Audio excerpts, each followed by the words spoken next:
शरीर के लिए, इंद्रियों के लिए, मान सम्मान के लिए बहुत जन्म नष्ट किए हो।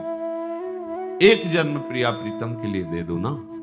पर हम देखते हैं शरणागति का सत्संग हजारों बार सुना है इन लोगों ने, पर जब शरणागति की कसौटी आती है तो बिल्कुल दूर रेखा से खड़े दिखाई देते हैं। कहीं शरणागति नहीं, बस अपनी लोक मर्यादा, अपने शरीर प्रियता, अपने अहम प्रियता में ही कसौटी में नजर आते हैं। नहीं, खंड खंड हो जाए तन, अंग अंग सत टूक, वृंदावन ने छाड़ियो, छाड़िबो है बड़ी चूक। जरा सी शरणागति झलकती नहीं नजर आती। जहां देखो अहम और वासना का राज्य दिखाई देता है। अहम कहलाते शरणागत। शरणागत किसे कहते हैं? जिसके तन पर, मन पर, वचन पर केवल शरण का अधिकार है, बिका हुआ। तभी केवल शरणागति की बात जबान से कह लेना अलग बात है। ऋषिक अनन्यमाल में चरित्र आता है, गुरुदेव ने कहा संत सेवा से तुम्हें भगवान मिल जाएंगे। प्रारंभ की संत सेवा कैसे करें, पद्धति भी बता दी थी। संतों को साक्षात भगवान का स्वरूप मानो, जब आए उनका चरणामृत उतारो, प्रणाम करो, आरती पूजा करो, भोग प्रसाद जैसे भगवान को ऐसे उनको पवाओ, उनके प्रति भगवत भाव रखो। एक दिन संतों के स्वामी स्वयं आ जाएंगे। ऐसा ही वो करने लगे। किसी दुष्ट चित्त वाले ने देखा कि इनके घर में तो संत वेश में जाने से बड़ा सम्मान मिलता है, भेंट भी मिलती, खाने पीने को भी मिलता है। संत भेष बनाने में 5 मिनट लगते हैं, या तो मोड़ मुड़वा लो, तिलक लगाए, 1 मिनट लगता है। मोड़ मुड़वाए, कपड़े बदल लो, संत बन गए आप। ये ऐसा भेष है कि बड़े बड़े पापात्मा भी इसमें छुप जाते हैं, दुराचारी भी छुप जाते हैं। इसीलिए फिर लोग कहते हैं संत ऐसे होते हैं। संत ऐसे नहीं, संतों को तो अभी समझा ही नहीं, तुमने जाना ही नहीं। प्राण त्याग देना सहज है, धर्म का त्याग नहीं करते संत जन। जो संत होते हैं, ऊसर बरसई तृण नहीं जामा, संत हृदय जिमि उपज न कामा। साधु ऐसे। पर यह भेष ऐसा है कि घोर कुमार्गामी भी एक क्षण में इस भेष को धारण कर सकता है। उस दुष्ट चित्त जवान व्यक्ति ने साधु का वेश धारण किया।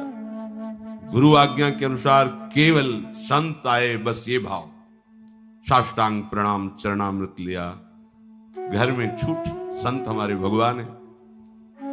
अब उस संत तो है नहीं, उनकी तो दृष्टि है पार्थिव। एक अकेला लड़का, और जहां संत सेवा होती वहां ऐश्वर्य की भरमार हो जाती है। पक्का ये ऐसा व्यापार है जिसमें कभी घाटा नहीं, मंगल ही मंगल है। कहीं भी जहां संत सेवा प्रारंभ हुई, ऐश्वर्य वहां चरणों में लुटने लगता है, क्योंकि भगवान के दासों की सेवा भगवान को अधीन करने वाली होती है। जैसे किसी गर्भवती मां को अच्छे अच्छे पदार्थ पवाओ तो बालक को अपने आप पुष्टता प्राप्त होती है। ऐसे संतों के हृदय गर्भ में भगवान विराजमान है। संतों के मुख से जब आप जो भोजन पवाते हैं तो पुष्ट भगवान होते हैं। संत सुंदरी हैं और उनका गर्भ भगवान है। उनके हृदय रूपी गर्भगृह में साक्षात प्रिया प्रीतम विराजते हैं।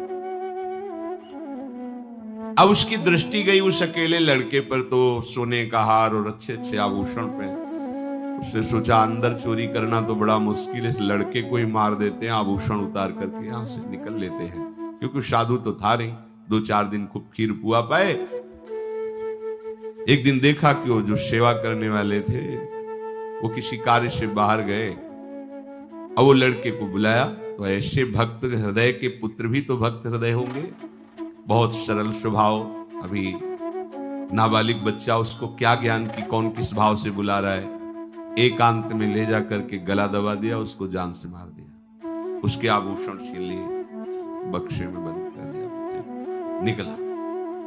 बाहर से जब गांव के बाहर जा रहा था, उधर से भगत जी आए, उनका जरूर कोई हमारी त्रुटि हो गई सेवा में महाराज, इसलिए आप एक बार आप पुनः घर पधारे, चलें और एक दिन और रुकें। अगर कोई हमसे गलती हो गई हो तो क्षमा करें।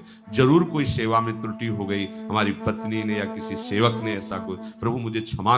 उनके तो होश उड़े, क्योंकि वो हत्या करके आ रहे, वो साधु है ही नहीं, केवल वेश धारण किए। अब कुछ बोल नहीं पा रहे, वापस जाना ही पड़ा, क्योंकि भक्त में ऐसी सामर्थ्य होती है। उसकी श्रद्धा का तुम दुरुपयोग करो तो तुम अपने आप जलोगे, तुम्हें कोई बर्फ शीतल नहीं कर सकती है। ध्यान रखना, अगर सच्चे संतों की आज्ञा का उल्लंघन करोगे तो त्रिभुवन में कहीं भाग के चले जाओ, जलन से नहीं बच सकते, और ये जलन तुम्हारा नाश कर देगी। आए, बैठे। महाराज क्या त्रुटि हो गई थी, आप क्यों जा रहे थे? रो पड़े। देखो संत का प्रभाव, उस भक्त की साधुता। उन्होंने कहा मैं संत नहीं हूं, मैं बहुत दुष्ट हूं, नीच हूं। उसका हृदय विकल हो गया, मैं कितना नीच और कितना बिल्कुल साधु नहीं हूं। अभी अभी वेश बनाया 2-4 दिन पहले, केवल खाने पीने के लिए। मैं बहुत नीच पापी हूं। भगवान मेरी परीक्षा मत लीजिए, आप मेरे भगवान हैं, संत हैं। नहीं हूं संत, तुम्हारे बच्चे को मार डाला, देखो बक्से में, और ये सोना लेके भाग रहा। यह है साधुता का प्रभाव, उस भक्त का प्रभाव। अपने आप उसको छुपाने नहीं दे रहा, मुझे दंड दीजिए, मैं नीच हूं। बक्सा खोला, देखा बालक, उठा के बालक चरणों पे, भगवान परीक्षा मत लीजिए, मेरा बालक है ही नहीं, तो आपका है, मेरा क्या, मैं तो केवल गुरु आज्ञा पर यहां सेवक रूप से रहता हूं। ये घर गुरुदेव का, परिवार गुरुदेव का, ये आप सब संतों का है। चरणामृत उतारा और कहा मन वचन कर्म से गुरु आज्ञा का पालन करते हैं संतों को मैं भगवान समझता हूं। इसके प्रभाव से बालक जीवित हो जाए। जो चरणामृत डाला, बैठ गया। अब वो मूर्खाधिराज को लगा कि मेरे चरणामृत का बड़ा जोर का प्रभाव है, वहां से पूजा पाठ लेके चल पड़े। बिल्कुल उसके भक्त के मन में बिल्कुल नहीं कि ये साधु नहीं, अपनी दृष्टि, साधु को साधु ही नजर आता है, दुष्ट को दुष्ट ही नजर आता है।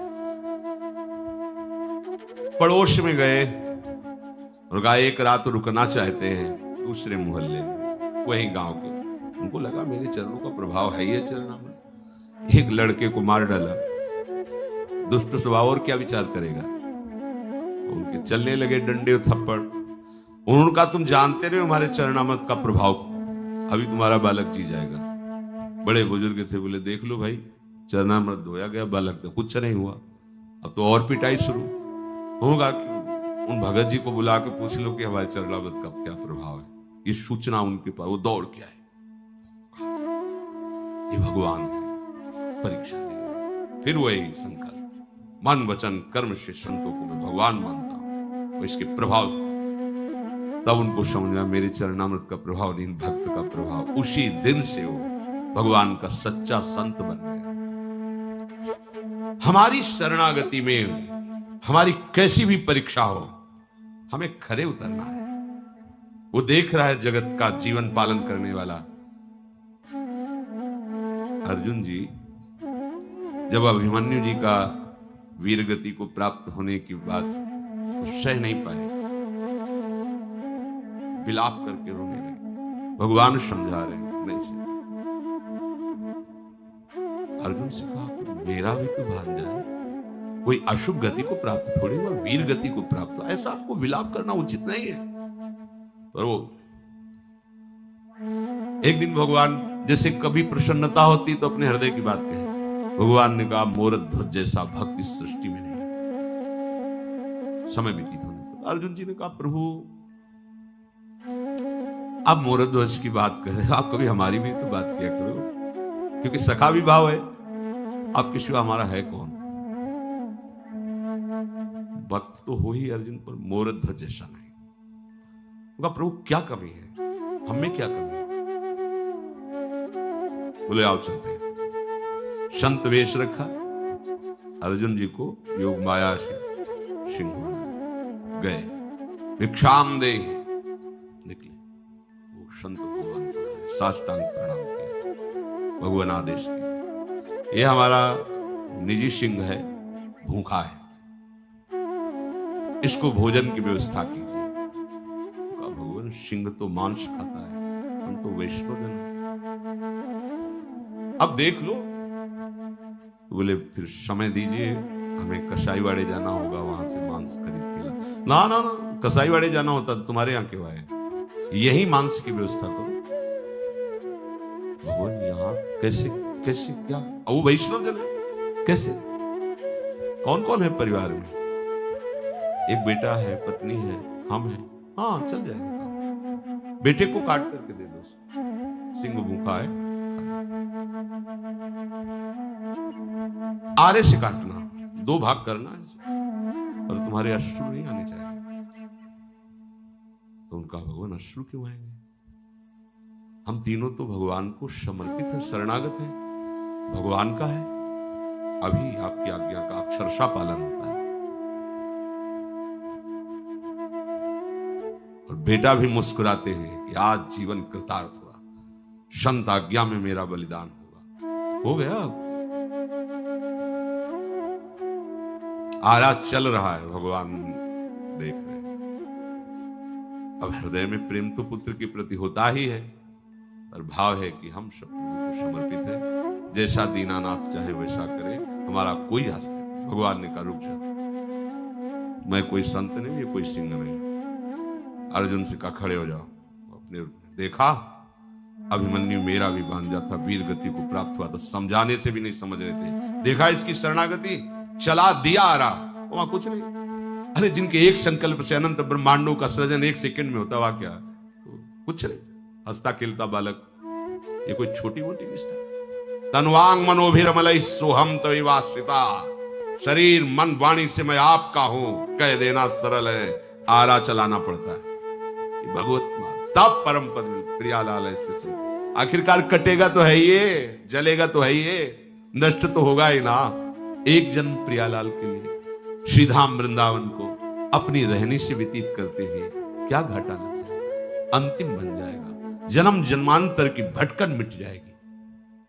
अब प्रभु ऐसी परीक्षा नहीं लेते, अब वैसी सामर्थ्य नहीं तो वैसी प्रभु परीक्षा नहीं। लेकिन बात सच्ची यही है कि ये तन मन वाणी आराध्य देव जी के चरणों में समर्पित हो। कभी भी किसी भी तरह से वो देखना चाहे तो हम इस बात में खरे उतरें कि न मेरा शरीर है, न मेरे प्राण है, न मेरा मन है, ये तो प्रियालाल कहे जैसा चाहे वैसा व्यवहार करें। भला उनकी इच्छा के विरुद्ध सृष्टि में यम काल कोई भी नहीं कर, फिर ऐसे कैसे कोई कर सकता है। ये स्वतंत्र संसार थोड़ी है, ईश्वर के अधीन है। वो आप उस ईश्वर के बंदे हो तो आपकी शरणागति की परीक्षा में आपको खरे उतरना है, फेल नहीं होना। बस शरणागति से भगवत प्राप्ति हो जाएगी, पर अपना अधिकार नहीं रखना। अपना अधिकार प्यारे जू के चरणों में है। श्रीधाम वृंदावन समर्थ है अंतिम बनाने के लिए। आप कैसे हो, कौन हो, यहां इस बात की बात नहीं है। यहां नव किशोरता माधुरी सब गुण लीने संग, जुगल चरण सेवत रहे रंगी प्रेम के रंग। जो भी तुम्हें ये पुरुष यहां दिखाई दे रहे हैं, ये अभी बाह्य रूप है। आंतरिक रूप है कि वृंदावन में प्रिया प्रीतम की कृपा पात्र सब सहचरियां हैं। एक बार रमण रीति में ही एक संत भगवान 25 वर्ष पहले लगभग मिले, सन्यास वेश में ही हम थे। तो उनका बाबा तिलक राधावल्ली भी भेष सन्यासी का उस समय था। बाबा श्री जी के हो गए हो। हम कहा हमें समझ में नहीं आता है सहचरी भाव क्या है। उनका किसी की समझ की बात नहीं है, यहां दी जाती है। ये वृत्ति यहां वृंदावन देता है। अगर यहां पक्षी भी अखंड वास कर ले तो श्री जी का सहचरी बन जाएगा, फिर आप तो मनुष्य शरीर में। इस बात पर हमारे हृदय में बड़ा सुख हुआ कि पक्षी क्या साधना करेगा जो यहां वास करेगा। मतलब बास मात्र से प्रियाजू की दास्ता सहचरी भाव मिल जाएगा। ऐसा ही है, श्रीधाम वृंदावन समर्थ है। बस हम चूक न करें, हमारी गलती हो जाती है, हम रहनी से नहीं रह पाते, धाम की रहनी से रहे। यहां किसी से परिचय नहीं बनाना है। आप यहां सब प्रिया प्रीतम से परिचय बनाने के लिए आए। रहो जैसे जल में कमल का फूल रहे, ऐसे रहो, सबके बीच में रहो, पर किसी से हमारी पहचान नहीं होनी चाहिए। वृंदावन ऐसे रहे, मनो चिन्हारो। लेकिन यहां तो हम प्रपंची जन वैसे ही प्रपंच फैला लेते हैं जैसे गांव गली में होता है, वैसे ही सब बैठकर प्रपंच की बातें, व्यवहार सब नहीं। ये व्यवहार का क्षेत्र नहीं, वास्तविक पूछो तो परमार्थ का भी क्षेत्र नहीं। ये व्यवहार और परमार्थ दोनों से परे प्रेम समुद्र वृंदावन है। बड़े बड़े परमार्थियों का भी यहां प्रवेश नहीं है। आपको पता नहीं लाडली जी कैसे रीच के ये सौभाग्य दिया है। इस श्री धाम वृंदावन में जो रह रहे हैं, बिना भगवान नाम सुने या कहे रह नहीं सकते। हम कहते किसी भी धर्म का अवलंबन करने वाला हो, सुनाई तो देगा ना बाकी बिहारी लाल, राधा वल्लभ लाल, रंगनाथ जी, राधा रमन लाल जी। यहां जाना है तो कहां जाना है, यही तो जाना है, कान में सुनाई दे रहा है। यहां की हवा में राधा राधा गूंज रहा है। आपकी श्रवणेंद्री जब पवित्र होगी ना तो सुनाई देगा। वायु के झकोरों में राधा राधा निकलती, यहाँ के पक्षी चहचहाते हैं राधा राधा बोल। ये बड़ा पावन धाम है। यहाँ की सहचरी का आदेश है वृंदा सखी का धर्मराज को, धर्मराज सो कही तहां मेरो बचन सुन ले हूं, जाके रंचक भक्ति है ताहि कष्ट जिनि देहु, भक्तनि छाड़े सबन को तेरे आगे न्याऊ, हरि हरि जन ते विमुख जे तिनको तू समझाऊ। यहां भगवत पार्षदों का भी प्रवेश नहीं, जय विजय का भी प्रवेश नहीं। यहां महारानी जी की अनंत शक्ति संपन्न सहचरियों का शासन है। धर्मराज हाथ जोड़े खड़े, सहचरी ने आदेश किया, धर्मराज मेरी आज्ञा सुनो। इस ब्रज 84 कोष में जो भी वास कर रहा है, रंचक भक्ति भी है, कभी सामने मत पड़ जाना उसके। ले जाने की तो सवाल ही बात नहीं, मत। तुम्हारा दूसरों के पास न्याय है, ब्रज 84 कोष मंडल के अंतर्गत नहीं। और एक बार भी राधा बोला है, एक बार भी कृष्ण बोला है तो होश में रहना, वो तुम्हारे न्याय से बाहर हो चुका है।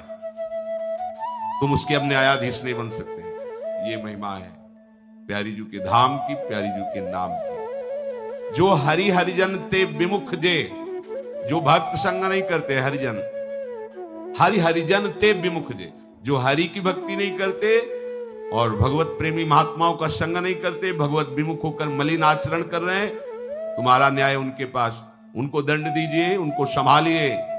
लेकिन जिसने गले में कंठी बांध ली, हरिनाम उच्चारण कर रहा है, ब्रज 84 कोष का आश्रय लिए, भूलकर भी सामने मत चले जाना। कल प्रसंग में बता रहे थे कि यमराज के दूतों ने यमराज के पास जाकर कहा कि भगवान बड़ा आश्चर्य है, इस सृष्टि में कितने शासन करता है। यदि बहुत शासन करता होंगे तो शासन ठीक से नहीं होगा। आज मुझे संशय हो रहा है, अभी तक तो मैं मानता था त्रिभुवन का दंड विधान आपके हाथ में, आप स्वामी हैं, लेकिन दो सिद्ध महापुरुषों ने आकर के आपकी यम पास को काट दिया और हमें डांट के भगा दिया।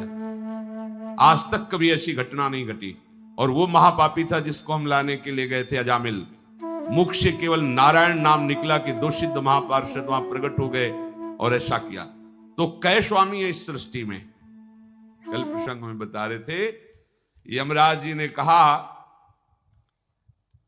परो मदन्यो जगतस्तस्तु खश्च रोतम प्रोतम पटवद्यत्र विश्व